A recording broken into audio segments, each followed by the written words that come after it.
इसी का আপনি এগিয়ে যান এবং মহিলাদের জন্য বায়োমেট্রিক ভ্রাম্যমাণ গাড়ি রাখা আছে, আপনারা সেগুলো ব্যবহার করতে পারেন। অনুরোধ করছি, রাস্তার উপর কোনো রকম গাড়ি দাঁড় করাই দেবেন না।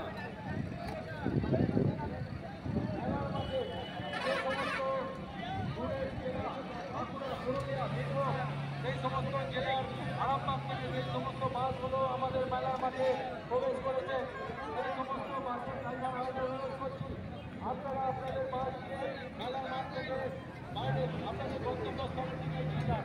আপনারা